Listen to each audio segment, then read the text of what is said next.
Greetings, everybody, and welcome into Bettor's Last Stand, episode number 14, here on a beautiful October Wednesday. It's gorgeous outside, so we are in the WVLY studio down here at the Watchdog. Very, very thankful for the Watchdog crew, Kayleen and Rocky and Howard and everybody down here, Lola, who are letting us use this studio as the weather starts to turn. Now, it's going to get better for the Pine Room gathering on Saturday, it looks like, but we are indoors. We were indoors yesterday. We did our regular podcast in the studio. It was really good. So check that out. Be sure and check that out. You probably already listened to it, actually, because this will be coming out Friday. That should have came out yesterday. So hope you understood why we were indoors, and we won't be in all the time. But when we need to, we have this studio at our disposal. So, again, thanks to the crew there. Really busy week in sports. We got baseball playoffs kicking off the championship series today, or actually yesterday. And then we have the NBA starting last night and a full slate of games tonight, which would be Wednesday night. So the weekend will be packed full of NBA. We had NHL start last week. So a lot going on, guys. College football, high school football, pro football, just crazy time of year. It's really fortunate that we're able to use this studio, though, Coach. I can tell you that. It would have been a little chilly in the Pine Room this afternoon and this evening because that wind is kicking and the precipitation's coming down in the form of a little bit of white stuff. But yes, it makes you get that feeling that fall is here, football is in full swing, and really, like you said, it's really a really awesome time of the year right now. So football, I mean, there's football tonight on Wednesday night, Thursday. I mean, we're jam-packed, loaded. Luke. Jam-packed. Yes. Luke, you were supposed to have a baseball game yesterday or today? Today. Yeah, all 3 days, Tuesday, Wednesday, Thursday. Unplayable conditions around here right now for baseball. But it is supposed to get back up into the 60s, I think, as the week goes on. Maybe even 70 on the weekend, Coach. Should be a good weekend in the Pine Room, we hope, anyway. Everybody getting nursing back to health. And, well, we're hoping. We're hoping everybody's back. My ribs are still pretty sore. I think that's a long and arduous recovery, I believe. It's still pretty sore. But we'll get better. Yeah, it's going to be good. West Liberty has their homecoming football game this weekend. That ought to be nuts up there. Jesuit. Yeah. Check that line. It'll be coming out tomorrow. I was working on that today. That's going to be interesting to see that line. West Lib off of a big win against Fairmont State, Wheeling with a big win against Frostburg. So that's going to be an interesting line. I'll be anxious to see that line. I'm not sure who I would play in that. I think Wheeling might be – Wheeling's pretty good. Have an edge there, I would think, have an edge. But homecoming in West Lib, I think it'll be a pretty tight line. So we got that on the weekend. And full slate of college. You got baseball and playoffs college all weekend. Yep. Oh, geez. So it's going to be a great weekend. That was the one benefit of the rainouts in the Cleveland and Yankees series. Now you don't have any interruptions. Now it's just games every day. So you got 2 today, you got 1, 2, and then one. I think 1 tomorrow, 1 Friday, 2 Saturday. It's great. So great time of year. We're excited. Luke's pumped for NBA. Cooley's pumped for NBA. Jubb's pumped for NBA. Jubb looking to repeat his high school 2-0 streak as he continues to dominate our weekly Monday show. Again, if you're not a regular listener to that, check us out 2 to 3 p.m. every Monday. We talk a lot of high school football and other fun stuff, put betting lines on all the games and discuss thoroughly. So great times, and we're happy to be involved with WKKX and the Watchdog team and everything they've done for us. Super appreciative.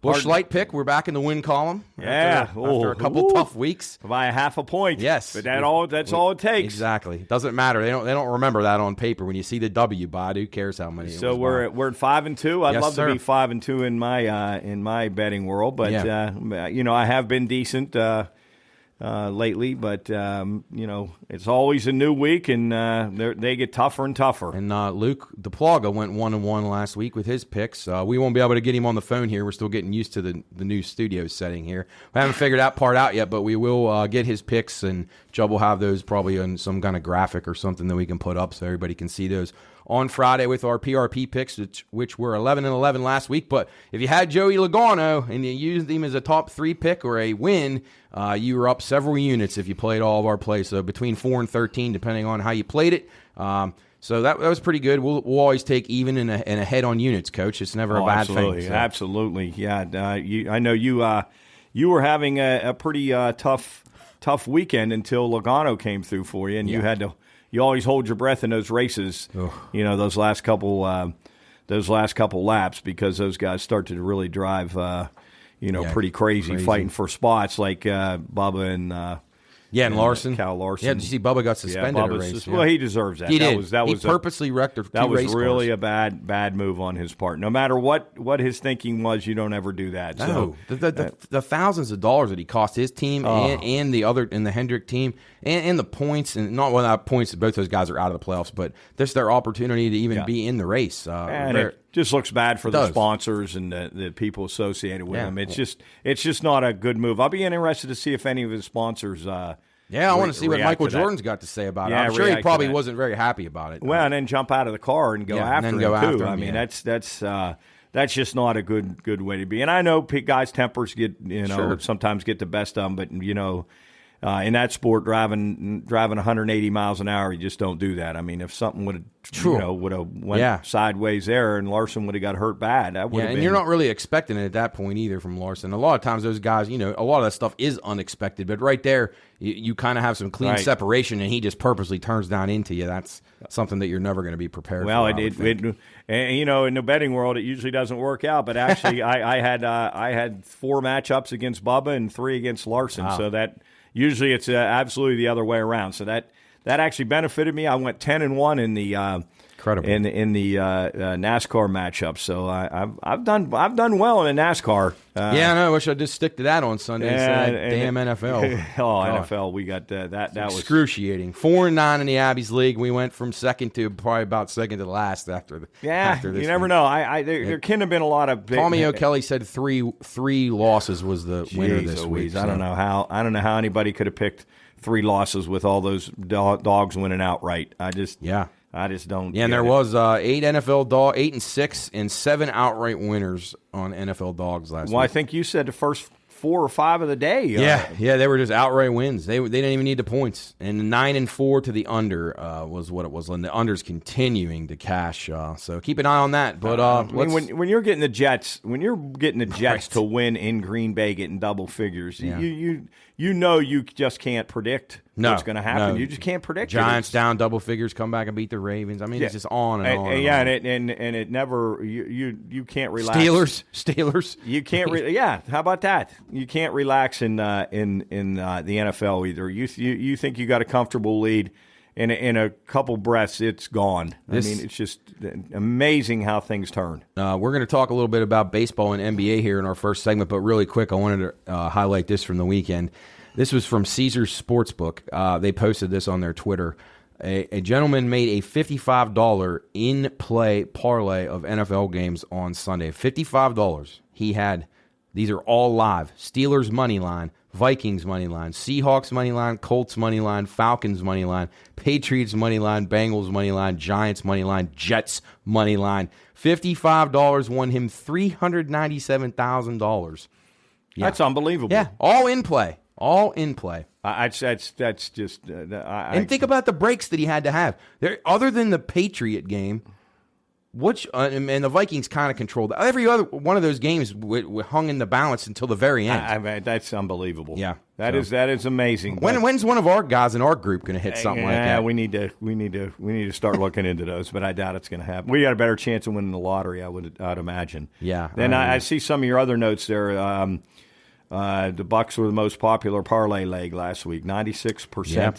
They were in 96% of parlays they were in. Wow. And then your other stats there, 95% of the money on the Chiefs, Bills over last week. Yep. And we said that because I heard I was listening to one of the shows out of Vegas, and they said they've never taken more money on one single bet, other than probably the Super Bowl, than the Bills Chiefs over. Right. So you just had a feeling that they weren't going to take a bath like that. Right. And I think it was scoreless after. Yeah, it was scoreless. The first drive of the second quarter. Yeah, first quarter. You said what if you had scoreless? 0-0 at the end of the quarter. If you had scoreless, could have got a great number on that. Just no touchdown in the first quarter would have been a good number, even if you think they'd at least get 3 on the board. Yeah, and I think another thing you ought to just thought to our listeners that are just sort of average. Talk about sharp money, Matt, because a guy asked me about And you hear that more and more in the gambling world. Sharp money. A guy said, "What actually is sharp money?" So you might want to. So sharp money. It is becoming a more mainstream term. People never really knew what it was, but you could also refer to it as in the old days they would call it wise guy money. That was a common term. So what that is that those are guys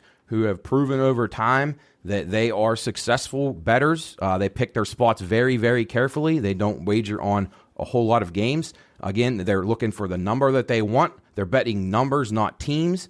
And now there's becoming investment groups that are getting behind these guys. So the guys with the sharp brains, and what seems to be happening right now is you have your old school type handicappers who are collaborating with your new school analytic guys, and then they're getting capital from these investors and putting money behind them then each week, and they're coming up and formulating 3, 4, maybe it's only 2 or 1 plays a week, and they're loading all in on it, and they bet those things. As soon as those numbers get posted on Sunday night, Monday morning, they are firing on these things, and that's where you'll hear the term at the bookmakers will say, okay, a sharp contingent came in here. These guys know what they're doing. They threw down X amount of dollars on this. We got to look at this line. They saw we put up something that was wrong in their mind. So that's where the sharp money derives from, and you'll hear us talk a lot about that. It really is a really good indicator, and they're not always right. So don't ever get that through your head. No. But from a bookmaker point of view, when you see lines move, most of the time it's going to be because of sharp players. They don't care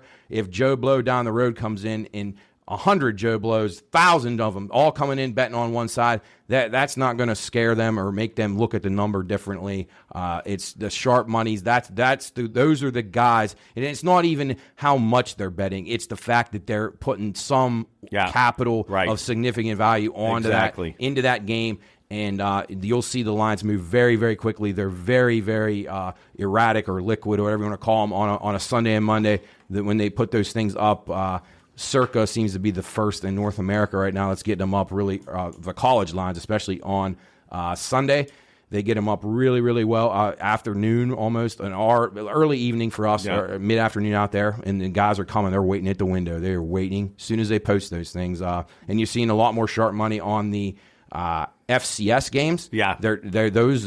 You'll hear many handicappers saying that they can get really good numbers in those games. The limits aren't as high, so they're not able to get down as much on them. But that's an area they're picking their spots. They're trying to take advantage of. They think they have better numbers and power ratings than these bookmakers, and a lot of times they do. NFL is the one that they stay away from the most. They will get involved. You'll hear maybe 1 or 2 games a week that you think sharp money's on the NFL, not nearly as many as college. You're going to hear that a lot in college because the NFL is just so difficult. Yes, even for the pros. Do you see the sharp money coming more on the favorites, the dogs, or it's the dogs? Most of the time, you're going to see dogs. Now the opposite case will occur when you start seeing dogs that the public falls in love with. And then those teams like that, early in the season, the Dolphins were beginning to be, before Tua got hurt, they were kind of a public dog that everybody was betting. So they stay away from the public dogs. It's games that you wouldn't even think, the worst team in the league against the best, and then they're taking that 10 or 14 or whatever. Well, they'll be on the Steelers last week, for instance, most of them. So, you're going to see them play a lot more dogs, maybe some close spread, 1-2 point favorite, those kinds of things. Most of the time, they're not going to lay 3 in the hook. They just stay away. They when they see the number they want, they're going to take it. If they don't, they may love the team, but they're not going to take the bad number. And they're very disciplined. And when you have capital at your disposal, you can do that. Absolutely. You don't have to worry. So, Luke, do you find it the gambling industry intriguing? Yeah, very. I think it's set up that we don't know about for sure. I think these games are set up when sharp money's on something that they're telling other people that hey, any chance that this maybe can come through for us, just so we can get some money in their hand, and some of the money maybe to the people they're asking to help them obviously win outright with. But I do think that it's rigged a lot that we don't know about. So you're thinking Tim Donaghy type stuff's going on? Yes. And if you watch the NFL, both college and NFL, the amount of flags that are thrown in the games, just how do you know they aren't on the take? There's so many, many questionable calls, and you just don't know. And with powerful money like that, shoot, referee gets a $250,000 or something or $10,000 or $50,000 to make a call. Yeah, they're the most susceptible currently, especially now. You have these kids in NCAA Division I athletics they're millionaires now. Oh, absolutely. So that thing about paying them just doesn't apply. I definitely don't think that goes on. I don't think there's very many kids that wouldn't have resources already that could impact the game. Professionally, no chance. These guys aren't going to take a chance of these giant contracts to fix games, but the officials, and you hate to pick on them, I know. but they are the most susceptible to influence, bribery, and we saw it firsthand. The NBA had their own exact thing of this happen with the Donaghy thing. Luke, you were going to... Oh, I was saying, just like even with I was watching NBA last night, the star player, when they drive to the rim, every time there's a shooting foul being called. Yeah. And we discussed on the regular podcast about the easiest games to influence, and I mean, NBA, just because you can award those free throws and foul guys out, I feel like that's such an advantage. If a referee wanted to fix a game, he could really do a good job of making it look not as obvious. But then again, there's people like us watching at home. They're saying, "Oh, come on, that's got to be." Yeah, it's you hate to think that. And again, I always say this. I'm very protective of the sports betting industry, but it's not bookmakers. It's not. I know a lot of people think, "Oh, Las Vegas, they can inflate." They're making so much money off these Joe idiot that walks in the door. We would never need to do that. So there's no reason for that. So please don't feel like you're getting ripped off as a person with the sports books or wherever you book legally. Please don't be afraid of that. We have nothing to do with any of that stuff. We want the integrity of these games. These pools of money that are growing so large in these games now. So there would just be no reason to do it. But one thing that people were outraged on Twitter about, Luke, did you see this? I don't know. You may have seen it. DraftKings for Monday Night Football had an odds boost. Justin Herbert to throw one touchdown in that game. I saw that. Minus 800, and they put it down to even money. They gave you even money that you could. I think you could do $25. I fell victim. I did it. So you bet I bet the 25, and I'm sure everybody did. That was a max you could get down on it. $25, and he threw 57 passes, didn't throw a touchdown. Oh, that's right, he didn't, because Eckler scored on the most passes in NFL history without a TD pass in a game. So and there was a lot of people that thought that was fixed. Now, why would Justin Herbert or why would the chart?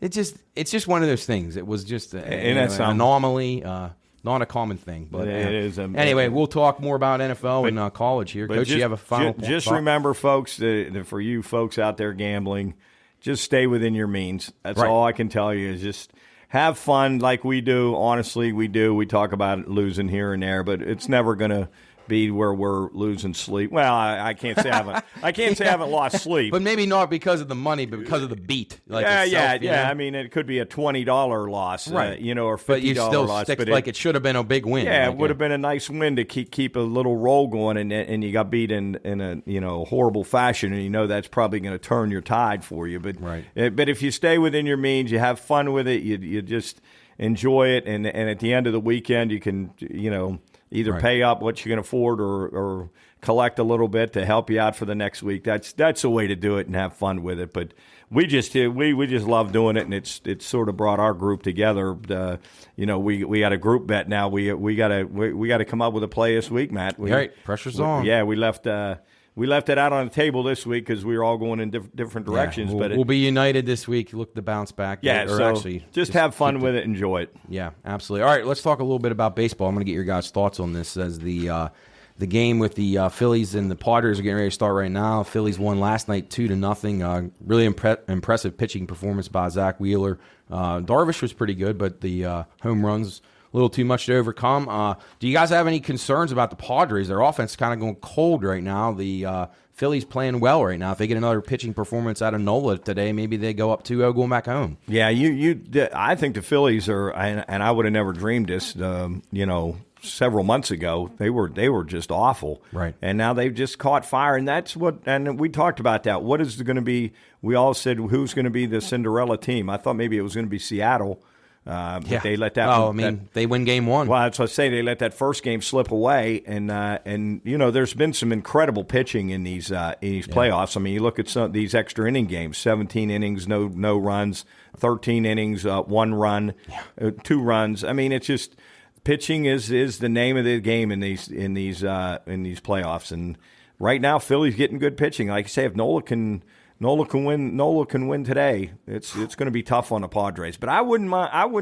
I would at plus 155 right now. Yeah, I was going to ask series. you, where would you go? I wouldn't hesitate to take the Padres. I thought the Phillies were a little bit too big of a favorite there. Yeah. I moved them up a little too. What do you think? I don't know. I think these big hitters in this Phillies lineups are just catching fire. I think Schwarber, Harper. I think if they just catch fire, I think if they can get the pitching performance, which I was actually shocked. Their bullpen held up too. The Phillies pitching this year has been really bad, and even Wheeler and Nola have not even been that good this year. No, they haven't. And they're actually coming on. But I agree. I think the Padres is a good take right now. It just depends. Depends if that lineup can get going. And you would.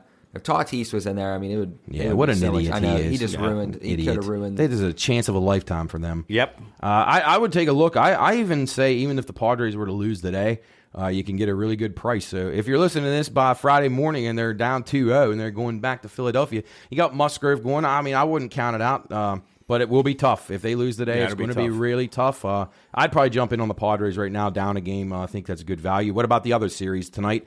The Yankees have been playing. They got rained out, so they have had days off. So people can't really say they haven't had a day off. I mean, they were at the ballpark ready to play the other night. Rained out. Yankees plus 175. Astros around 210, depending on where you're at. I don't know. I'm anxious to see how Verlander will bounce back. He was terrible in Game 1 against Seattle, but he was on a long rest. I think that's a big number for the Yankees to give them. I think that's a little too heavy. I would play the Yankees at that number. I really would. I think that's.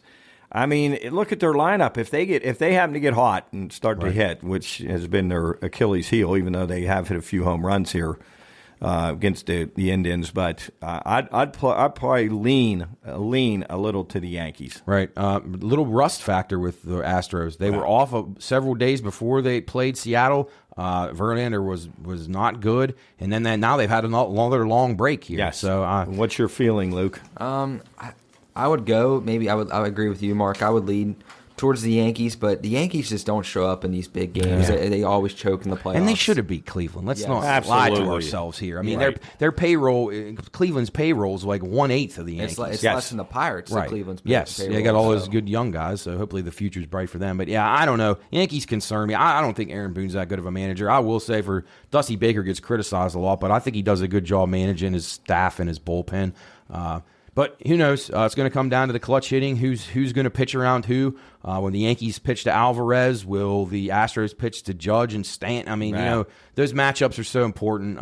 It's great. Great entertainment, great drama. I look forward to it. My advice to people that are betting this, just if you like a team early in the series, wait a game or two, and then you can get in on the series place maybe at a better value, a little more plus money, especially at the favorite. If you like the favorites in these, maybe wait to see if the Astros lose tonight and then jump back on them tomorrow, however it goes. But that would be my advice. So hopefully everybody tunes in and enjoys these games. Great stuff. Mattress Mac set to win $75 million if they win the World Series. He got out ahead of this year. He's still doing the furniture giveaways, but he got really good numbers on the Astros early in the season because he knew he was going to do this. He got great numbers. He stands to win. He invested $10 million in this. He's going to make more than that in his furniture, and he's going to win $75 million if they win. So he's coming out a winner no matter what. He's sitting back smoking a cigar and not worrying about a thing. He doesn't care who wins. Great businessman he is. Yes, I'll tell you what. I like to see people around here try doing things like that. That'd be interesting. Absolutely. Business is always looking for good ideas. So check out Mattress Mac. If you haven't heard of him, look him up. Read about what he's doing with his Win It All, Get It All giveaway at his furniture shops in the Houston area. But, all right, let's shift gears really quickly before we take our first break and start talking football, which is probably what most of our viewers, listeners want to hear about. NBA, I didn't want to skip over this. I mean, I'm not an NBA guy. I follow it only just for work. I mean, I have to keep up with it within reason. Don't watch a lot of the games. If I do, I don't have the volume up. I am interested to see teams, how they play a little bit, style, pace, things like that. But just wanted to talk a little bit about it. I know Luke probably has some thoughts about it as we get ready. Luke, did you watch the 2 games last night? Yes, I did. What did you think? Overall thoughts? I think the Celtics, they're contenders for sure this year again. Philly, I think they'll still Doc Rivers just won't be able to get it done in the playoffs. I think they'll make it, but he won't be able to get it done. And then the Lakers got issues, and the Warriors, they look good. They got a lot of pieces. Well, that was well said. That was a pretty good capsule on each team there. Joe Mazzulla, West Virginia guy. Yeah, it was neat. I Did you see the celebration in the locker room? Yeah. That was really neat. That had to be really Yeah, special for and him. I got to know him a little bit when he coached at Fairmont. Pretty good guy. He was with some interesting characters down there at the time, but when he had the program to himself, he was a pretty good dude. So hopefully he does well. Got a great roster, really good team. Geez, yeah. Just this Eastern Conference. Wow, what a loaded conference that is with some of those teams: the Celtics, the Sixers, the Nets, the Bucks. I mean, that's just in the Heat. I'd be remiss if I didn't mention Cooley's Heat. So great Eastern Conference, Western Conference, and the Celtics guys, players, just from what I've read and seen, they seem to like Missoula. So, and when you're dealing with those guys, those millionaires, and it'd be tough to. You have to have a rapport with them too to get the best out of them. Because if they don't like you, they could really tank it on you. But it seems like he has a good rapport, and who knows if he does well, he might be get named the head coach. So good luck to him. But I was fun throwing the water on him. And I think it does show respect. Maybe if those kids watched him play, he was absolutely. a hard-nosed player. He played very hard on some of those good Mountaineer teams. I think it showed a lot from a franchise that has that kind of history to not go out and get another big-name coach when they had the issue with the guy getting suspended. I thought that showed a lot. So anyway, best wishes to them. Hopefully Celtics are good. Just a few things that I wanted to talk about NBA. Just one of the biggest things in the NBA, and Luke, you can back me up on this, is player availability. You never know when these guys are going to sit out, so you have to be aware. When you're laying down money, and I don't care if it's $5, it's your money. You shouldn't be wasting it. Be aware. Just check these the injury reports daily. I mean, you can never be over prepared enough for this stuff. So if you're going to bet NBA, the number one thing you have to check is player availability. Luke, did you notice a lot last year and in previous years of how these guys are sitting out so much more often than they used to? Yeah, it's getting to the point where it's ridiculous. They should be playing every game.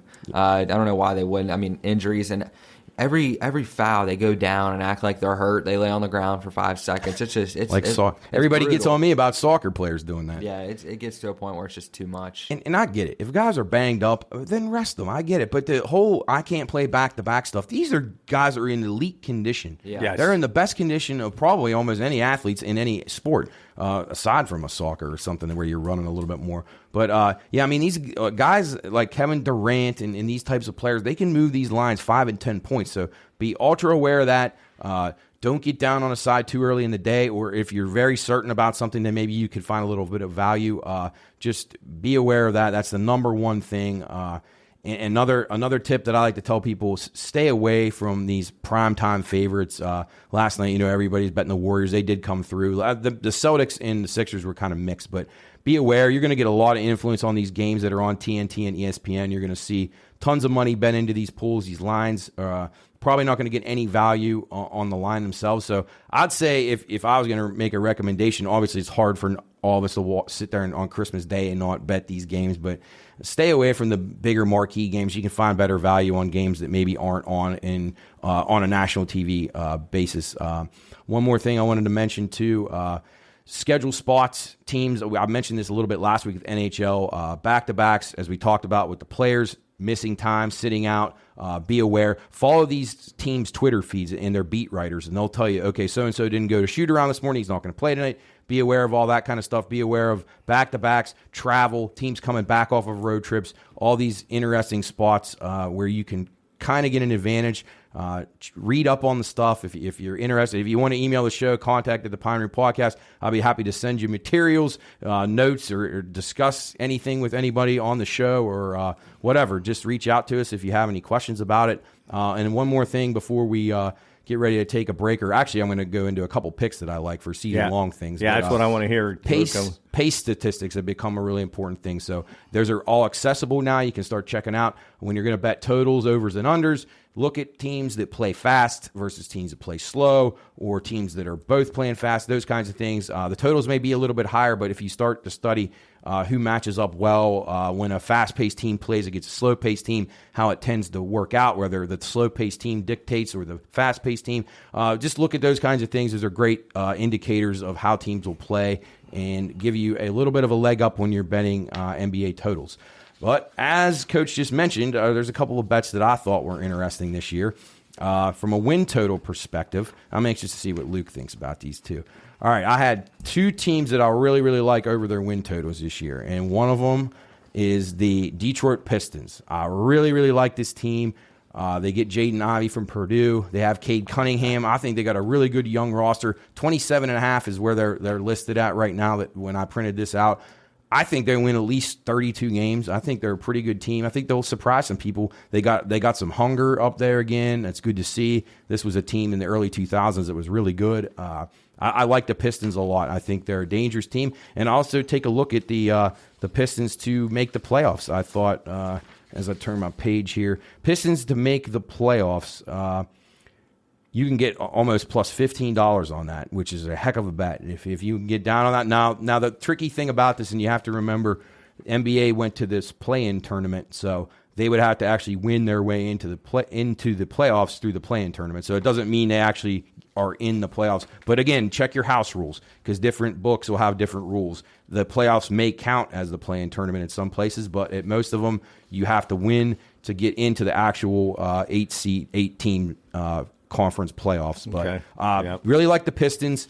The second team that I really like is the Wizards. Beal was out most of the year last year.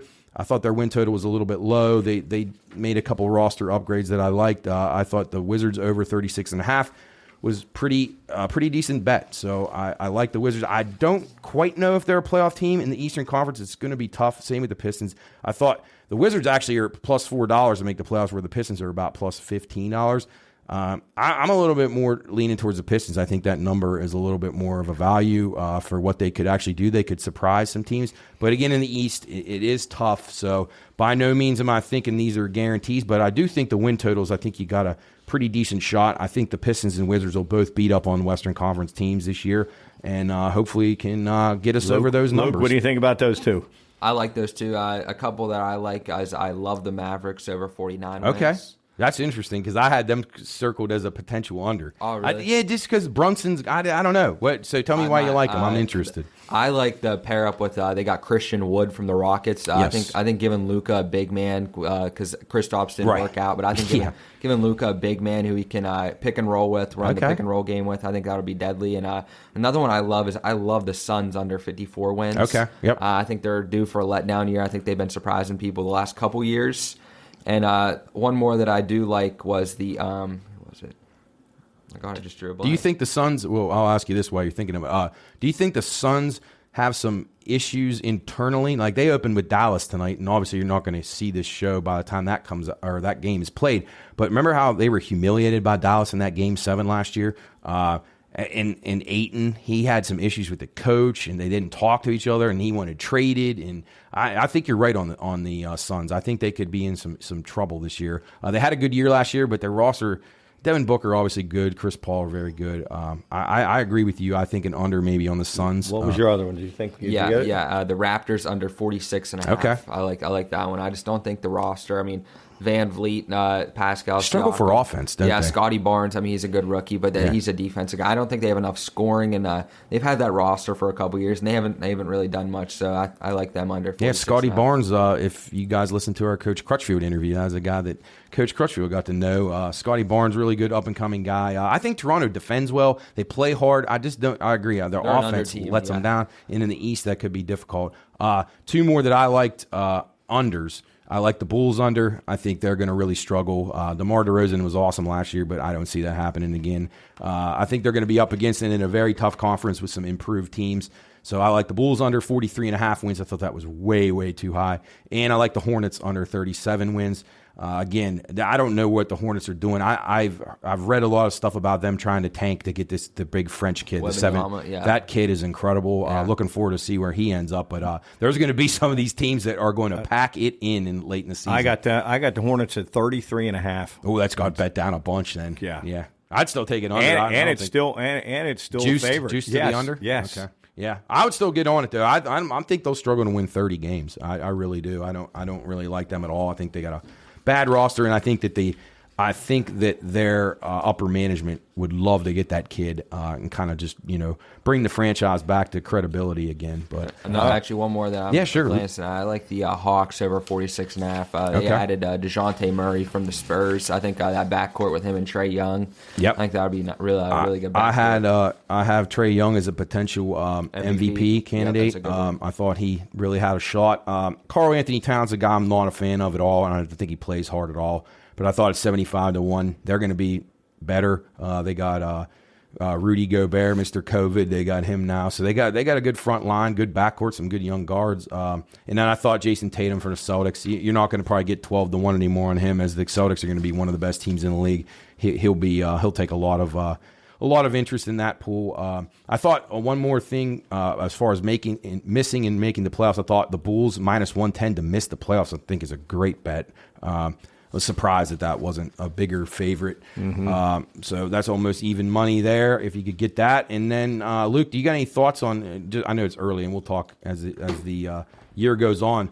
Do you think it's the Celtics, Sixers? I like the Bucks a little bit coming out of the East, or the Heat. The Bucks as well. I think the Bucks upgraded a little bit. The West, I think, is Golden State or the Clippers, I would say. Would be my guess. Who you like? I'm not a fan of the Clippers. I don't love the Clippers I don't roster think they got either. enough depth. But Kawhi Leonard's proven that he's almost like a one-man team. I agree. I'm not. I've heard guys picking them to win it all. A little bit skeptical of that.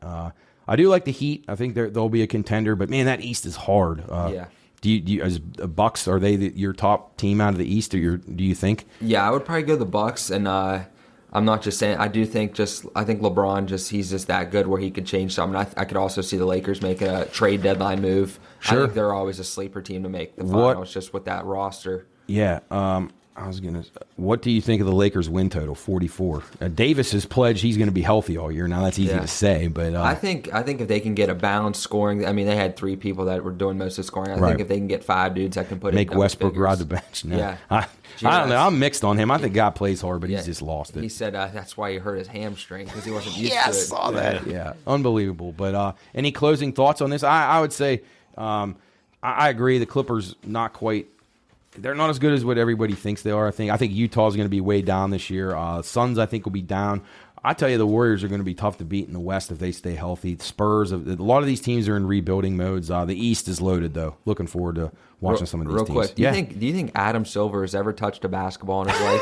Sure doesn't look like it. Yeah. Doesn't look like it. I don't know. Yeah, probably just for a picture or something, but never actually on the court. But good work, guys. Good info for the folks out there. Yeah, so those of you NBA. interested in doing any NBA stuff, I know we got some of our buddies that are NBA guys. Definitely wanted to give it a little bit of attention to the sport. So hopefully it can make you some money. We'll talk more about it as the season goes on. Who's hot, who's not, what looks good, what doesn't. Talk a little maybe even about DFS and how to attack that at some point. But we're going to take a break here on Bettor's Last Name. We're going to get into the college card right after this.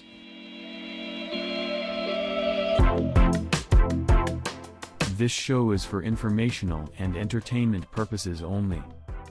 All wagering activity should only be conducted by those 21 years of age or older and within the confines of federal, state, and local law. If you or someone you know has a gambling problem, contact 1-800-GAMBLER, 1-800-426-2537. All right, welcome back into Bettor's Last Stand, episode number 14. Good NBA and baseball discussion. One thing I missed on the baseball, did you guys see this? I had this under bad beats. The Yankees were 167-0 in the postseason. We're leading by multiple runs entering the 9th inning prior to Saturday's game against Cleveland, in which they lost that 2-run lead and lost the game. Just incredible. That is incredible. Well, all streaks have to come to an end. You're right. Yep. Exactly right about that. Just recapping college last week, 52 points, most Alabama's allowed since 1907. Jeez. Crazy there. Kansas taking heavy public action again for last week and this week. So they're starting to become a public team, Coach. Yeah. Public dog. So you got to be leery of those. I was mentioning that. I'm starting to worry about early that on. The wheels are starting to shake a little bit.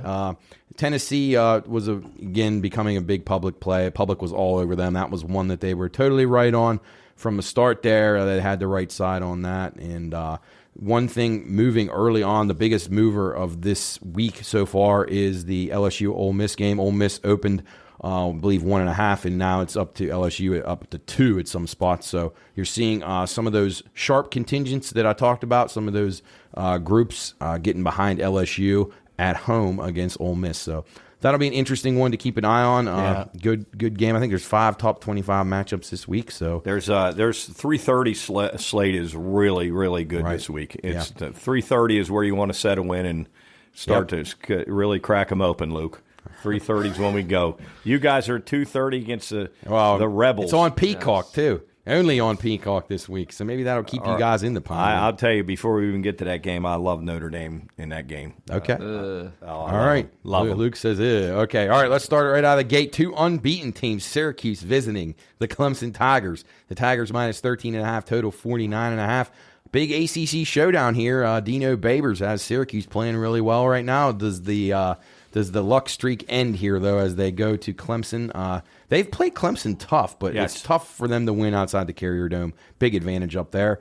Don't know if I love anything in this game. To be honest with you, I may lean towards the under. That might be where I'm going. Any thoughts on this one, fellas? Syracuse 6-2 in their last 8 against the spread. So they have been strong against the spread, but Clemson is 56-1 in their last 57 games straight up since 2014 in that conference. So I think Syracuse is a little over their head there. I agree. I think I like Clemson there but I'd lean towards the under there too, Matt. I like that call. Yeah, Luke. Yeah, I would take Clemson here. I think Clemson will show Syracuse what the play football is like. Yeah, you got Clemson coming up here in a few weeks, don't you? Yes. When is that? Is that at your place at Notre Dame? Yes, it's at Notre Dame. Okay. I think we play not after UNLV. It's the week after. Okay.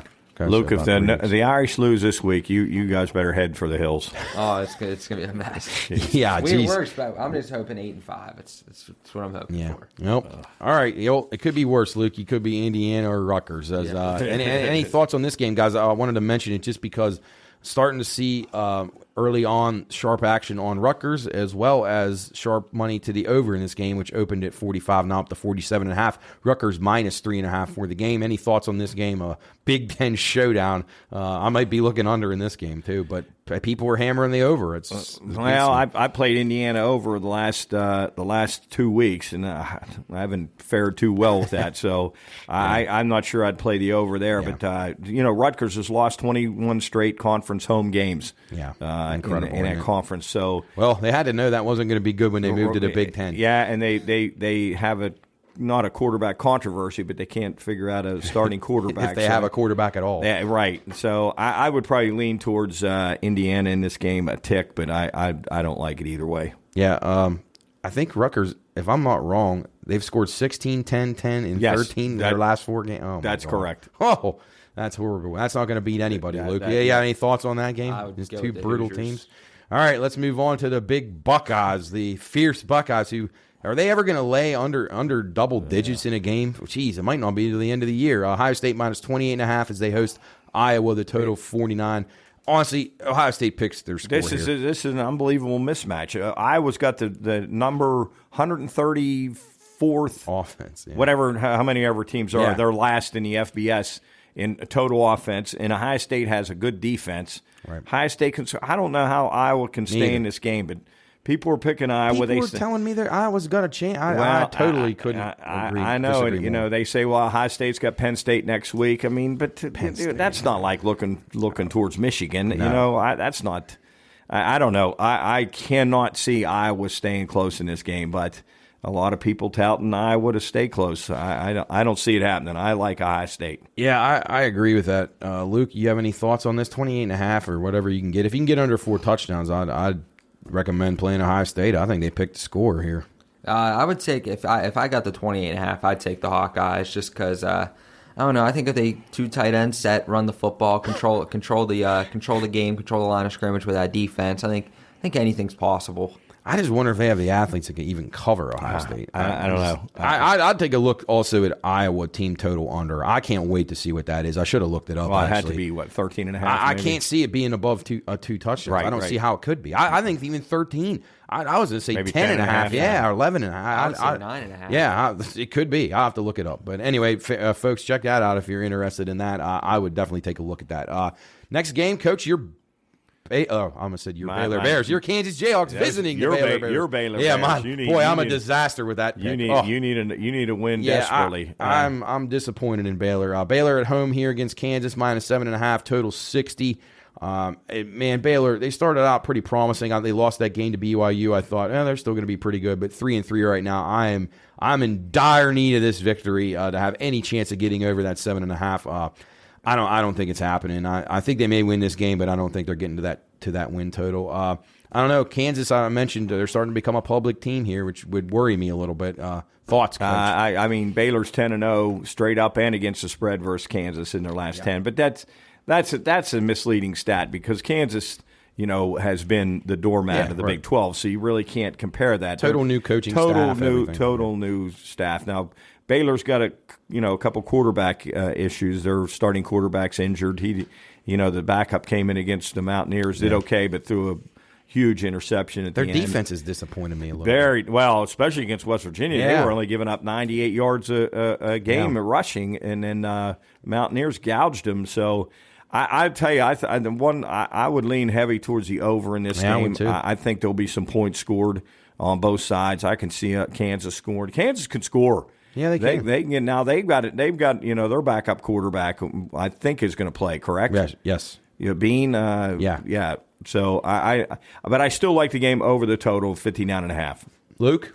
I would take Kansas here. I don't know why they keep disrespecting Kansas. That's a good point. I don't think they're that. I don't think they proved to be disrespected. I think they'll compete, and I could honestly see them beating Baylor straight up. It's possible. It seems like Kansas, every one of their games, it was within like a touchdown the entire game. Yeah. Whether they're up 7 or down 7 or down 14, and then it's 7 again, and then it's tied or whatever. 7 in the hook could be valuable in that spot. Real quick, I just saw Iowa over 7.5 points is only -105. 7.5. Yeah. Wow. And I wouldn't feel good about that bet at all. No, I can see. I'm not sure they'll score. It would take a turnover or a mistake. I agree 100%. All right, let's move on to my team. We'll briefly talk about Miami hosting Duke. Miami -9.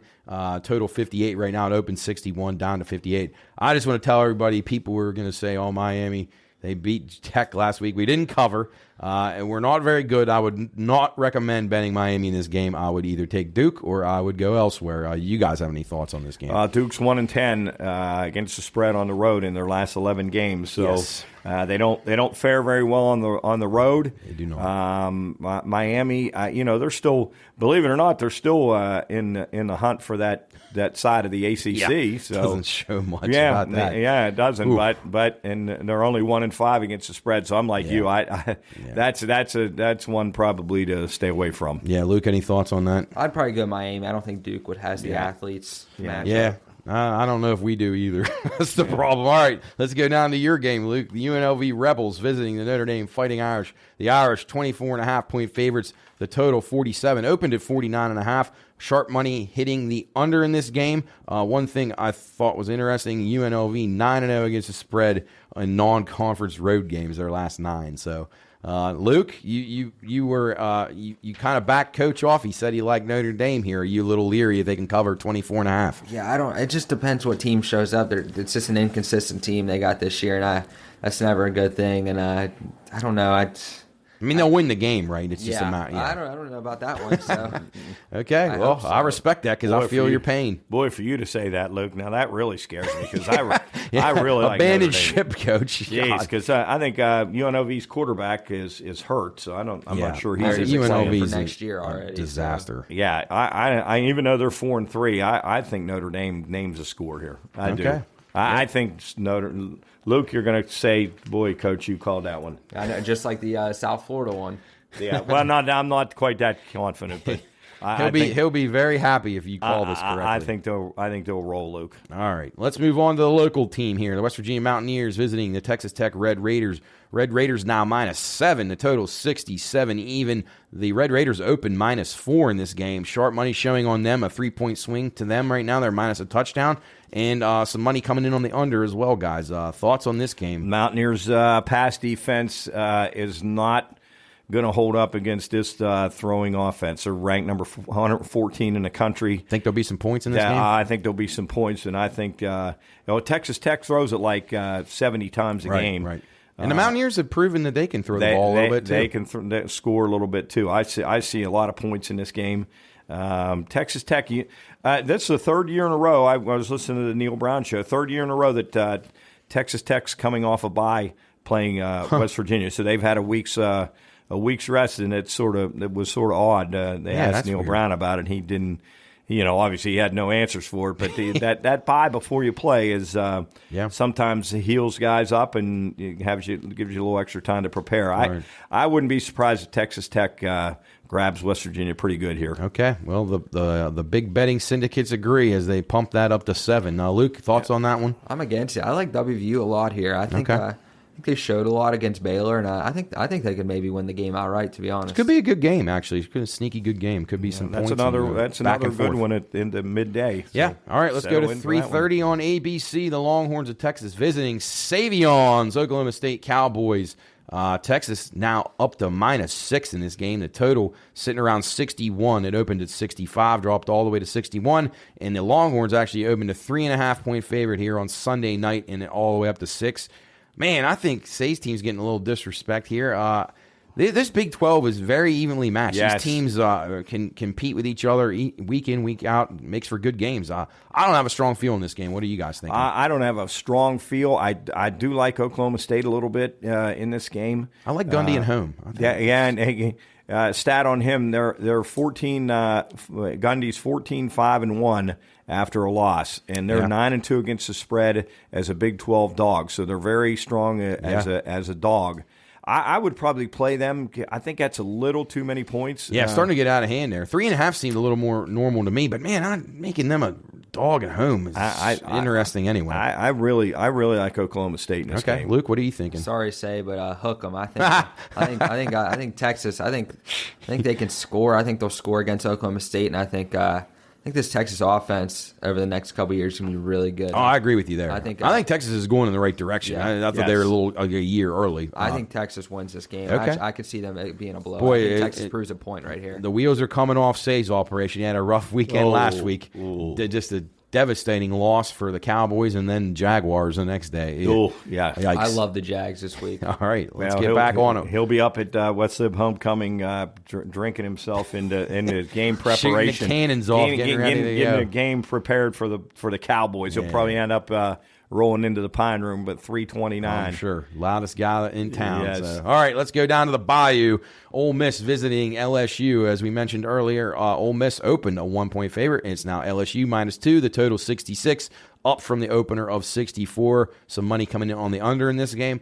I don't know. Is Ole Miss? I think Ole Miss is pretty good, but people say they haven't been tested. And again, Luke's boy Brian Kelly seems to have his team getting a little bit better right now. Luke, what do you think about this game? I think this line is crazy. I don't. Ole Miss must be really disrespected to be number 7 in the country, right? Because I don't see nothing special with LSU. I'm not gonna. When I watch them play, I don't think they offer much. Right. I think they're just a bland kind of team. They're not going to do anything that impresses you. I don't understand this at all. I think Ole Miss could beat them like Tennessee did. They beat them by 20 to 30. I don't understand this line at all. All right, makes sense to me. I would lean Ole Miss in the game too, but the money's telling me otherwise. Coach, you got any thoughts? Stat home team 7-2 and 8-1 against the spread in the last 9 in this matchup. So I like LSU. I like LSU in this game. Okay. Actually, a little bit more than Luke likes Ole Miss. So we're bumping heads a lot. All right. Any thoughts on Boston College at Wake Forest? Coach, you're a Wake Forest guy. Wake -20.5. Total 61 in this game. Don't know what to make of this. I don't have a great opinion on this game. There's a stat for you folks out there. Out of the last 11 matchups between these teams, the under has hit 10 times. Okay. They've averaged 41 points. Boston College, pretty good stout defense. I do like Wake Forest a lot, but I like this game under the total. Okay, good play. All right, let's move down to game 401, 402, 3:30 kick on ESPN. The Purdue Boilermakers meet the Wisconsin Badgers. The Badgers -2.5, total 51.5. Purdue seems like a team that's been disrespected too. They've impressed me so far. I think they've done a nice job. Wisconsin's kind of owned the series, though. I think they're like 12-3 against the spread in the series the last 15. But sharp money showing on the under early in this game. Any thoughts here as they go to cheese country, the Boilers? I like the game under, and actually Purdue's covered the last 3 times in Madison. So okay, interesting. Yeah, it's an interesting stat. So I'd keep an eye on that number.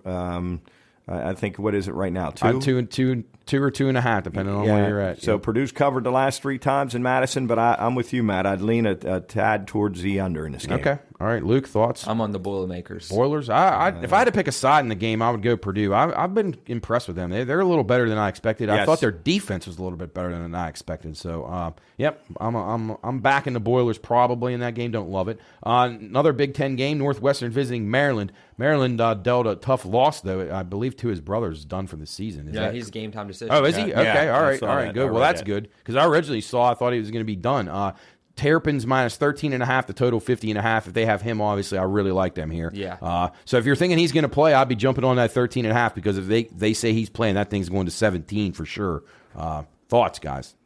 Well, Northwestern, after that first win in, where were they, Dublin? Yeah, against Nebraska. They've lost 5 straight. Signed Frost's death warrant. Exactly. But on the other hand, Maryland's 1-7 and 0-8 against the spread against a big last 8 games against a Big Ten West. So they don't fare very well against that side of the. Well, they drew a good card with this year. The crossover, they get Northwestern instead of Ohio State. And I'm with you guys. If Tua plays, I think Maryland, beats them pretty good. Yeah. Yes, I agree. All right, let's drop down to a huge game for Coach. 3:30 p.m. on Fox.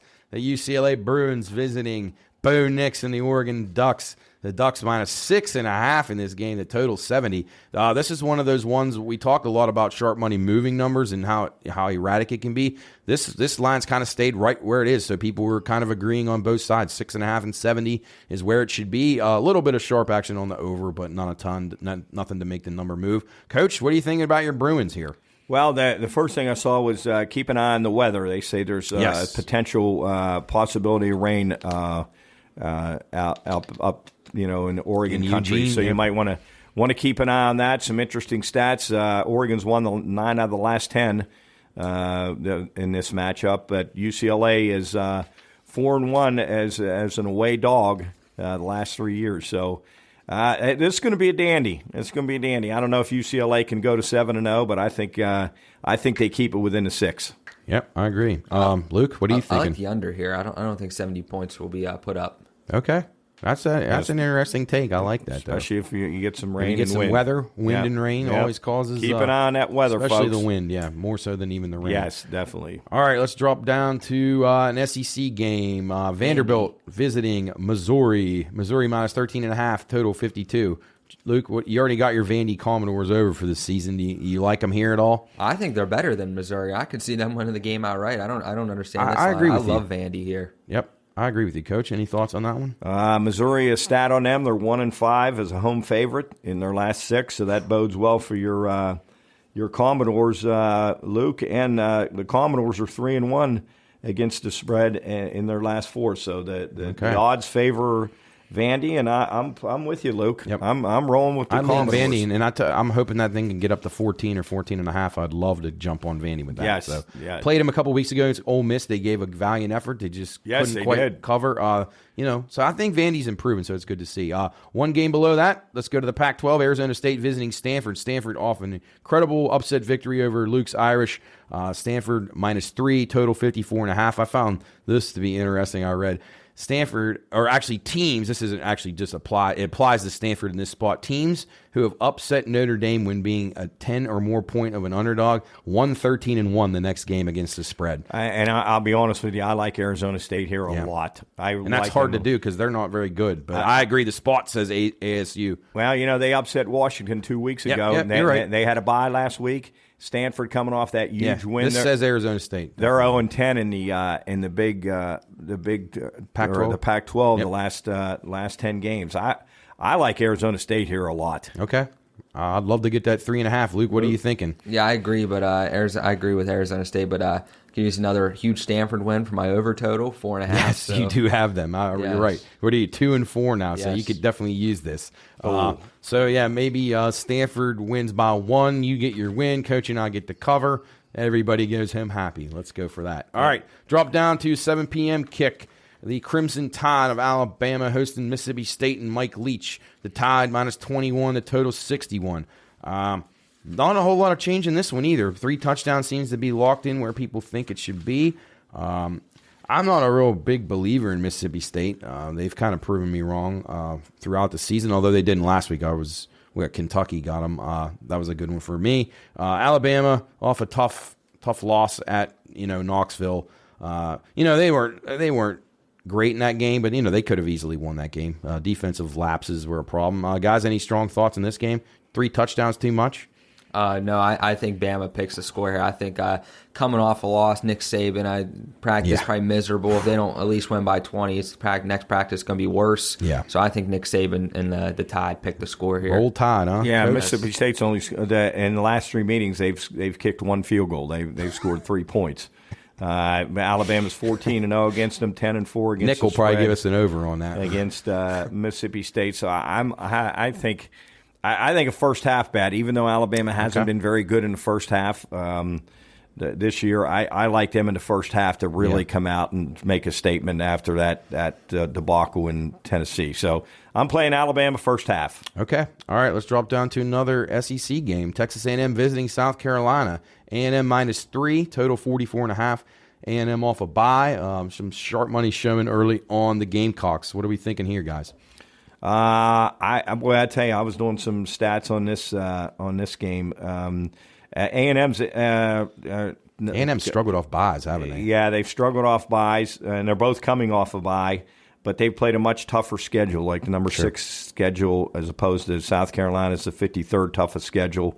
Got Oklahoma State next week. I like the under a little bit in this game. I like the under 44.5 in this game. I agree with that. A&M's been an under team for me all year. Yes. Luke, what are you thinking? I'm going to roll with the Aggies here. And I wasn't on the show last week. How about, just real quick, how about that play that Jimbo Fisher drawed up to win the game against Alabama? Yeah, it was great. That was pitiful. They said Alabama guys knew what was coming. Yeah, it was unbelievable. That was really poor job. I'm not sure how good of a coach Jimbo is. I but agree. Anyway, all right, let's go on to this game I wanted to mention really quick. UCF at East Carolina. I really like East Carolina in this spot. They came through for me last week at home. I think they do it again. The UCF Knights minus 5 on the road at East Carolina, total 65. East Carolina 10-3 against the spread the last 4 times they've been last 13 times they've been underdog of 4 or more points. So really like the Pirates at home. That's a tough place to play. I don't know if you guys have any thoughts on that game, but I do like East Carolina. That's one of my better bets of the weekend. Well, I'm not going to argue that. I'm going to circle the Pirates right now and roll with them. All right. Let's drop down to a Big Ten matchup. Minnesota Golden Gophers visiting the Penn State Nittany Lions. Both these teams in need of a victory. The Nittany Lions minus 4.5, total 44.5. Is this just too obvious? Like, is it just an under game here? I mean, what are we thinking? Both these teams off of bad performances last week. Well, it's a whiteout at Penn State. Traditionally, they're pretty good. The whiteout. They play Ohio State, and they got Ohio State next week. Yeah, that's a concern. I don't know. I touted Minnesota early. Me too. I really like them. They can run the football. I mean, they got one of the best running backs in the country. Yeah. But again, Matt, I can't see this game going over the total either. Yeah. I like this game under. I think it's just a dead under. I don't really see anywhere else to go. Minnesota right now lacking a lot of confidence. I need them to start to pick off some wins here to get over this win total of 7.5. That's going to be a struggle, but this could be a start. Luke, any thoughts here at Happy Valley? What are you thinking here? I'm going the Nittany Lions. Okay. Sean Clifford, your boy. Yes. All right. Yeah. You had a lot of good things to say about him early, Yes. Luke. You really. He's been there long. He's got a lot of experience. I'll give him that for sure. Yeah. All right. Colorado Buffaloes off of a huge win last week. Nobody thought they could do it. Their adjusted season win total was actually a half going into last week, and they got the big win over Cal. Oregon State hosts them. Oregon State Beavers minus 23.5, total 50. I like the Beavers in this game. This could get ugly. Colorado's not very good, and they've probably been celebrating all week. I'll be laying it pretty good with the Beavers, especially if I could get below 24. Oregon State stat on them 9-1 against the spread as a home favorite. In Colorado, I'm definitely not a fan of them. I've heard they're very very bad. I've heard many Pac-12 stars, people that have played at Corvallis as the road team, said it's one of the most hostile places to ever go. So Buffaloes could be in trouble. Luke, any thoughts on that game? I'm going with the Beavers. All right, Beavers it is. Jubb will be on the Beavers too, I'm sure. Beaver Local is his favorite high school team around the area. All right, Kansas State at TCU. Wow, who thought this game would be such a big game at this stage of the season? Great game. TCU -3.5, total 55.5. Dropped down, actually. I actually got it 54 right now. It opened at 59. It also opened TCU -5.5 down to 3.5. So a little bit of action being put on the under and going against TCU towards Kansas State here. I don't have a great feeling on this game, guys. What are you thinking? Boy, I don't know either. This is going to be a really good game. I'm actually really looking forward to this game. I think this is going to be a really really close game. Come down to the end. I'm going to play Kansas State catching the 3.5. If I can get that hook, I take the points. I'm going to take Kansas State getting the 3.5. Okay, Luke, thoughts? Yeah, I'm going to take K-State as well. Okay, I like it as well. Right. I would definitely, if I had to choose there, I'd definitely take the points. Absolutely. All right, let's go on back to the ACC. Pitt, the Panthers, visiting the Louisville Cardinals. The Cardinals -2.5, total 55.5. This opened Louisville pick, and it's now up to 2.5 now. I think Pitt's 7-1 ATS in the series, the last 8, so they've kind of owned 6-1-1. Okay. 6-1-1. So depending on what you got. But they won 6 out of the last 7. Now, is the quarterback playing for Cincinnati or for Louisville? As far as I know, he is, but I'm not 100% certain on that. And Pitt is 7-0 straight up and against the spread in road games in their last 7. So I'm shocked that line is moving that heavily towards Louisville, but I'm going to take the Panthers catching the 2.5. Yeah, I can see that too. I've been disappointed in Louisville so far this year. I don't feel confident in either one of these teams. Might be an over game for me, but I don't feel great about it. Luke, what are your thoughts on the Cardinals and Panthers? Yeah, I like the Panthers. Okay, you're on pick. All right. Yeah. All right. Pac-12 game to finish it off. The Washington Huskies visiting the Cal Golden Bears. The Huskies -7.5 on the road at Berkeley. 56.5 the total. Sharp money on Cal here, and I really like Cal. They got humiliated last week by Colorado. I think they come out ready to play. I'm not sure they'll win this game, but I think they keep it tough, and we've seen Washington. They've struggled when they had to go on the road, so I'm on Cal here. I'm with you all the way. Taking Cal to put me to bed. Yes. Yeah, I won't see any of that. Yeah, not a shot. I'll try. Luke, what are you thinking on this game? I'm against you guys here. Okay, you're on the Huskies? I'm on the Huskies. All right, Penix. All right, you got him. Put us to bed with that one. All right, well, that'll do it for the college card. We'll talk a little bit of NFL as we get ready to wrap things up here on Bettor's Last Stand. We're going to take a quick break, and then we're going to break down the beloved NFL. Chris will be tuning in and excited to hear what we have to say. So we'll be right back after this.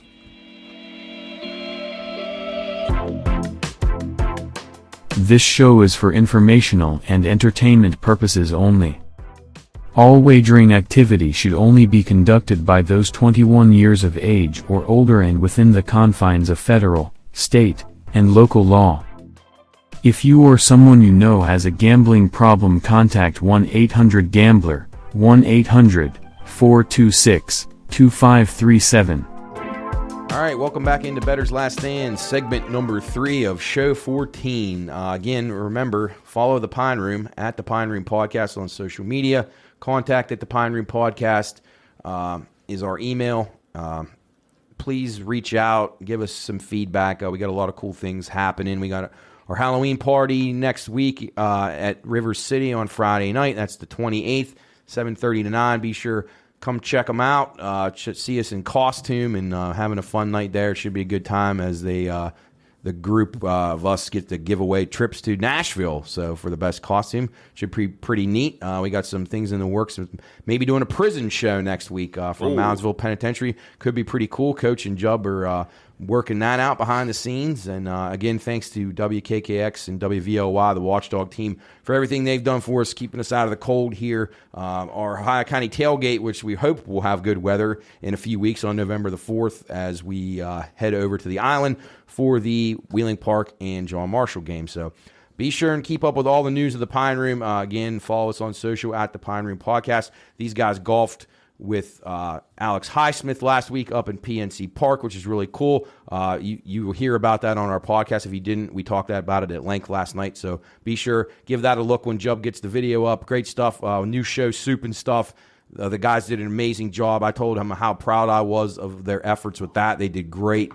Just fantastic job by Jub in Soup with that concept and that show. So a lot of good things happening here, Coach. Umbrella. So and we appreciate all the listeners and all the comments we've been getting out in public. Guys like Mark Joseph and some of our other friends that listen all the time. We want to thank you guys. I know you guys enjoy it, and you make us feel really good when you come up and just give us any kind of feedback, compliments, even if they're bad. Say we go too long, or we'd like to talk about this. You don't talk enough about this. Talk about that, or why don't you hit soccer a little bit, or blah, blah, blah, whatever. We appreciate any feedback because that's the only way we can get better and hopefully, make it more enjoyable for you folks. Doug Ladd out there, he always listens to us and gives us comments, and we appreciate that. And I'm sure there's I know Matt has some friends over at the casino that listen that appreciate it. And across the river, Ohio guys are listening. Yeah, so keep listening and tell other people about it. We'd love to have more people joining us. And, if you have comments, good, bad, it's only going to help us get better. So, again, thanks to everyone out there listening, and any sponsors that want to jump on, we can do a lot of advertising for you guys on all our platforms. These guys are incredible at getting the word out for any of our sponsors, and we appreciate any of the sports. So, again, thanks to everybody for supporting us. Okay, well, let's jump into the NFL. Yeah, let's go. Another crazy week. The Dogs, we mentioned that earlier. So far on the year, Dogs 52-38-3. It's incredible. 57%. The Unders 56-35, 60.9%. Dogs and Unders, you've made a lot of money this year on Sunday afternoons and Monday nights or whatever. I think it's showing the parity now in the NFL. I mean, there's not that huge separation in these teams like there used to be. Probably what is it? You think there's 3 half elite teams right now? Yeah, I mean, but Bills, even if Chiefs, Eagles. Yeah, the Bills, but they've gotten tested. The Eagles, the Eagles, but I think the Eagles will. They're gonna land here soon, I think. Yeah. But I'm with you. There are still about 3 teams out there that are in the elite category. And then there's probably 3 or 4 that are in the real bad category, and then the rest of them are just throw them in a hat and very, very even. I mean, just about the time you bury teams like the Steelers, they turn around and beat the Buccaneers, the Jets. You think they're no good? They go to Green Bay and beat the Packers. Right. It's just one team after another in the NFL. As Champ says, the NFL not for long. Not for long. Because man, it's one week over at Abby's at Matt and I. What were we? 11-4. Yeah, and then we turn around and go 4-9. There's some bye weeks because of the bye. It's just. It's really tough. So anyway, let's rock and roll. And just to mention off of buys, in the last 10 years, favorites off of buys, 57%. So they're hitting at 57% coming off the buy, while Dogs just 46. So look for coaches with good records off of buys. This week's Mike Vrabel, 4-0 off the buys, the coach of the Titans. And those teams that were on buys last week for interview, you missed it. Lions, Texans, Raiders, and Titans. So keep an eye on those. A lot of teams good off buys. Certain coaches have good stats. Andy Reid, one of those. So when the Chiefs come up, just be aware of that stuff. It always helps the better teams a week off, heal up their guys, prepare a little bit. They can be dangerous in those spots. So, All right, let's get into the card here. I don't really think Thursday's game, again, not much of this is gonna be out after that anyway, but not really wild about this game. New Orleans at Arizona. Any thoughts on that game? Both teams in trouble right now. Yeah, New Orleans, they've been a headache for us, Matt, especially watching them last week. that was a struggle. But and Arizona is just they're a mess. I don't know. They're not good at all. Yep. Probably just go the under again on a Thursday night. Yeah, those games put you to sleep. They get you a nice night's sleep because boy, they've been boring. Yes, they have. Luke, any thoughts on that game? I'd probably roll with the Saints. Yeah. All right, let's get into the 1 o'clock card on Sunday. The Lions visiting the Cowboys. The Cowboys -7, total 48.5. Opened at 47. Actually, I'm seeing it up to 49.5 right now in most spots.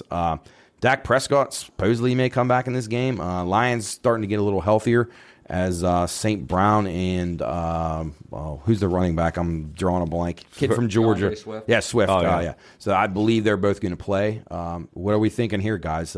7 seems like a lot. But, Did you mention the Lions after a bye? Did you mention? Yeah, that? they're on a bye. Yep. What do you have any stats on them off bye? 9-1. Oh, look at that. 9-1. Lions are 9-1. I never would have against thought the spread that. Following a bye. Never would have thought that. I like them here if I had to play it. Yeah, I'm so playing keep them. an eye on that. I like the Lions here. I like the Lions here a little bit myself. Do you still have it at 7? Is that Yep, what? 7 even is what I'm Yeah, saying. I'd play the Lions.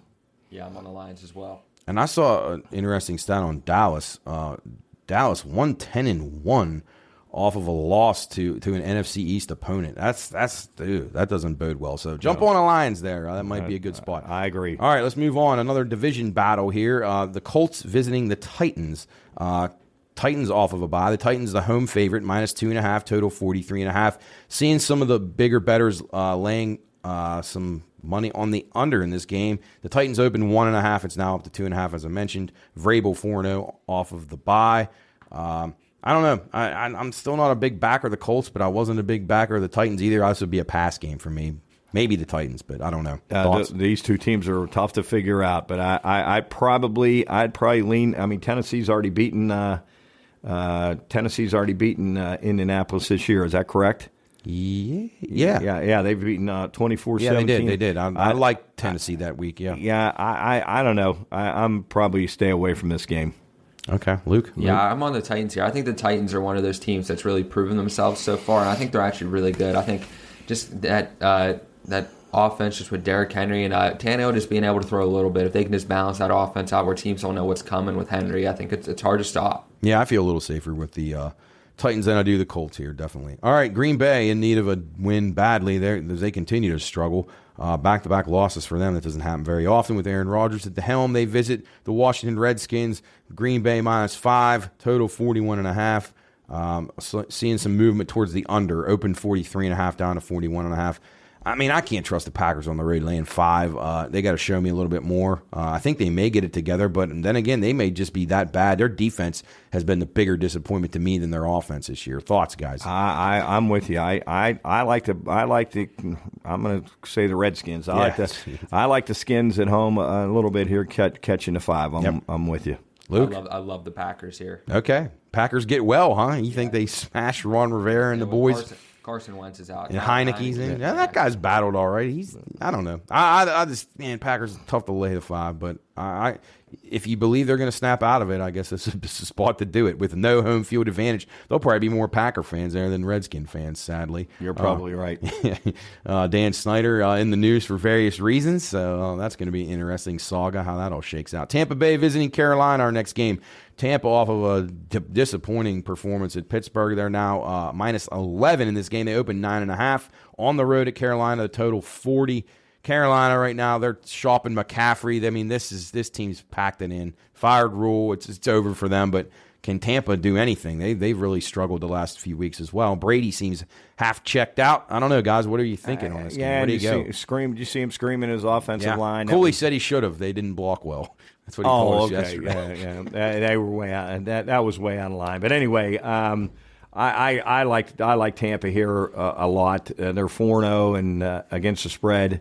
The last 4 straight up and against the spread against Carolina. Carolina's, as you said, Matt, they're a mess. They're 3-10-1 against the spread as a home dog. So I'm leaning heavy towards the Bucs here. Okay. Yeah, I'm on the Buccaneers heavy as well. I like them a lot this week. Okay, so Luke, you like these two teams, the the two Bay teams that bounce back then on the road this week. Okay, I can understand that. All right, New York Giants. Jeez, man, if it wasn't for the Eagles in the NFC East, the Giants might be the hot team that everybody's talking about. Giants visiting the Jacksonville Jaguars. Jags -3, total 42. Not much movement in this line. Pretty even. I thought the Giants maybe a little disrespected. Jags laying 3 against them. I don't know. That worries me a little bit. Jacksonville's starting to show some signs of maybe some issues. I'd be interested in the Giants if I could get 3.5 here, but probably a pass game for me. I don't trust either one of these teams. I like the Giants getting points here. Okay. I think they can run the football. Saquon's back healthy, running hard. They're blocking for him. I think they'll be able to run the football. I like the Giants here. Okay. Catching the 3. All right, Luke. I'm on the Jags. Jags, all right. You guys are facing off again. All right. Been a battle, me and Luke today. Yeah.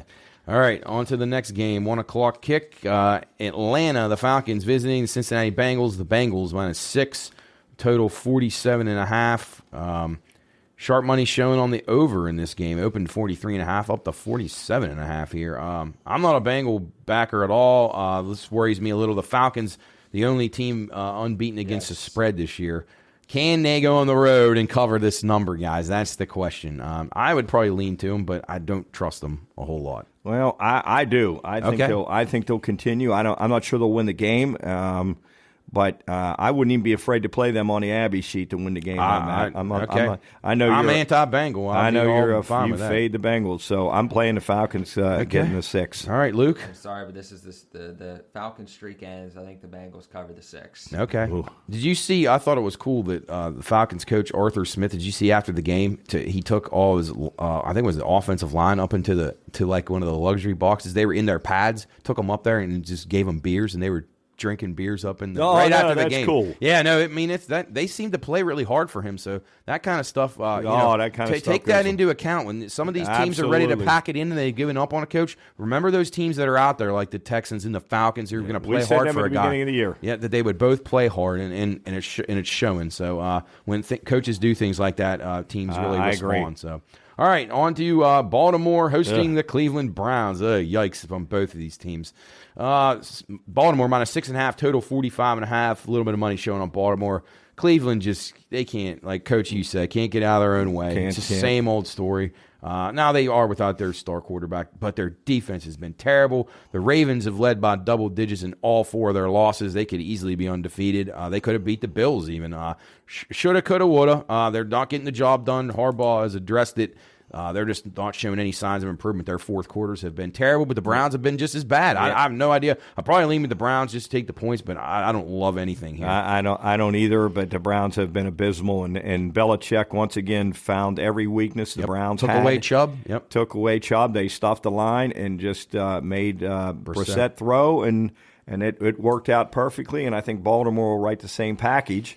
Yeah. And I like the Ravens. I like the Ravens a little bit here, even though Lamar's been not near as good as he was the first 3 games of the year. So yeah, I mean for 3 quarters of the game, the Ravens have played pretty. It's incredible. Good, but, it's unbelievable when they fall apart. Yes, it's unbelievable. Luke, what are your thoughts? I would take the over. Over 45.5. Over. Okay. All right. All right, dropping down to 4 o'clock kicks. We got 4 o'clock kicks. Yeah, that's good. I hate it when it's 3. Right. So yeah. Houston Texans off a bye, visiting the Raiders off a bye. Both these teams off bye. So Raiders -7, total 45.5. Some money showing on the over in this game. If I can get the Texans +7 or 7.5, I'm going to be on them. I'm basically just decided all year I'm going to play them. I think they play hard. I think they're scrappy, and in a non-division game, I think they have a chance to compete and maybe win this game. I'm with you. I'm playing Houston. All right, Luke. I'm on the Raiders. Oh, man. All right. Derek Carr. All right. Next game, the Jets visiting the Broncos. Wow. The Broncos, even when they're in the game, it's ugly, and they just can't finish them. Ugly Monday Night Football game again. Maybe a game they should have won. Broncos now it's gone down to a pick now. Opened Denver -3.5, went through 1.5 all the way down to pick. When last I made my notes, money showing on the under in this game. The Jets, another team, starting to play hard for Robert Saleh. I thought he was out the door after they were getting crushed by Cleveland, and they came back in that game. It turned their whole season around. Absolutely did. And they've been dangerous ever since. Won on the road to Green Bay last week. I don't know. I sure couldn't take the Broncos in this game. That's just going to be a struggle. Russell Wilson banged up. They're a mess. That Hackett guy, the coach, doesn't know what he's doing. That's pretty clear. This is an ugly game, but I would probably think about taking the Jets here, guys. Jets are 5-1 against the spread away from home in the last 6. And I like the Jets to cover that. I like the Jets to win the game outright, and I think the Jets are an up and coming team, and I think they're going to be in a lot of games the rest of the way out, and I look for them to beat Denver. Okay, Luke. Let's go Jets. All right, we're on the same page. All right, next game, Kansas City and San Francisco. Both these teams coming off of losses. San Francisco's was ugly. KC played a decent game against a really good team and came on the short end of it. Kansas City now -3, total 48.5 as they travel to San Francisco. San Francisco is a team, I thought if they stayed healthy, they're going to be very good this year. They had a lot of injuries. Don't know what the injury report is yet on this. If they're without some of their key guys again, I'd probably be leaning the Chiefs here. But a good game, guys. Thoughts? I see a stat here. I've been doing a little homework on this game. I like this game. San Francisco's 11-4 against the spread as a home dog. I like them to win this game outright. Okay. I like the Niners to win the game outright. I can see that. I can definitely see that. All right, Luke, thoughts? I'm on the Niners as well. Niners. All right, there you guys agreed on one. All right, next game, Seahawks visiting the Chargers. The Chargers -6, the total 51. The total open to 53 is down to 51 right now. Seahawks, I don't know. Geno Smith continues to play pretty well. Chargers wasn't pretty, but they got the win the other night. Herbert didn't throw a touchdown. Cost a lot of people money. DraftKings won a bunch off of that. Guys, where do we go here? Does Seahawks hang around in this game? Or is this sort of Chargers put a pounding on somebody? I like this game under the total. I'm playing this game under the 51 points. I like it under. Luke? I like the Seahawks a lot here. I think the Seahawks are showing that they can be good. I think that offense, Geno Smith, man, he looks really good. Yeah, and I saw the Seahawks are 6-0 as a non-division dog in their last 6. So, yeah, I mean, I guess it depends on the number you can get, but I'm with Coach. I can see both of your guys' bets there. I kind of like that. Seahawks and under. All right, Pittsburgh, the Steelers off a huge victory against the Buccaneers. They visit the Dolphins now on Sunday Night Football. The Dolphins -7, total 45, open to 42.5, up to 45 right now. Steeler offense maybe, I don't know, it didn't really improve much from the week before, but they still got the win. Guys, Tua should be back here, I believe, for Miami. The Steelers, I don't know. Do they cheat death again and somehow find a way to win, or can they at least cover this number? I see an under game here. I'm playing another back-to-back under games. I don't see the Steelers scoring above 17 points here. I'm still not sold on the Steelers, even though they won Sunday. I still don't think they're very good. I like the game under. These primetime games, and I didn't write the stat down this week, but I think I gave it on the show last week. The primetime unders, they're just crushing it right now. Yeah. And the only one, our Bush Light pick last week, was one of the few that got over by the half a point. Oh, Green Bay. Yeah, I mean, there had been a run of the Sunday night was like 3 in a row, and then the Monday nights have been, and then the Thursdays has just been horrendous. Yes. So take a look at those primetime unders. Those are good angles to look at. All right. Luke, thoughts on that game? Steelers at Dolphins. I'm going to take the Steelers. I think Tua he's not even right. He doesn't even remember his injury. I don't think he'll be right in the head to play. Yeah. I'm not being mean, but I just don't think so. And I think Steelers could win the game outright. Ooh, man. Okay. All right. That'd be interesting. If they go on the road and win that game after beating Tampa, pretty good. All right. Final game of the week, Monday Night Football. The Bears visiting the Patriots. The Patriots now up to -8, opened at -6, total 39.5. There's no chance in the world you couldn't give me a ticket on the Bears. I just will not bet them. This is either New England and under or pass for me. I think Belichick just torments these rookie coaches and these young quarterbacks. I think he puts the clamps on. I think Bears under their point total is a good bet here. Where do you guys think? Or what are you guys thinking? I'm gonna take New England here. I agree with you, Matt. The Bears. I don't even know. They just don't have enough. Nothing. They don't have much of anything. I'm on the Patriots. Okay. I'm with you too. I bet against the Patriots last week with the Brownies, and I learned my lesson. So I'm not doing it again. I'm going Patriots minus the 8. And it is funny because, people talking about is Belichick finally done, and he responds. He does. Yes. He always does. Whenever you think he's done, he hangs around a little bit longer. So anyway, that about does it for us on Bettor's Last Stand, as we, again, are in the studio here, WVOY, at the Watchdog. Again, thanks to all of them for letting us come in here on a cold and blustery day outside. Starting to get dark early.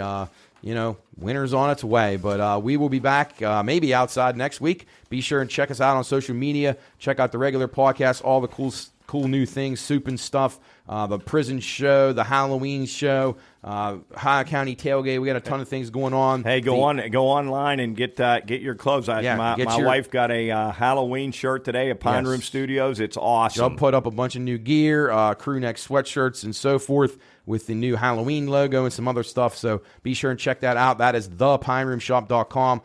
Get over there, get your stuff right now. Again, thanks for all the support. Everybody who follows us on social media, watches our shows each week, listens to them in the car when they're driving. We appreciate all the support we've got. We continue to try to make everyone proud in the area. And with, Jub and Soup, their efforts just I can't state it enough how much they've done for the group and how they just carry the operation and make it easy for the rest of us to just come in here and bullshit with you for an hour and a half about sports and betting. So anyway, hope you've enjoyed it.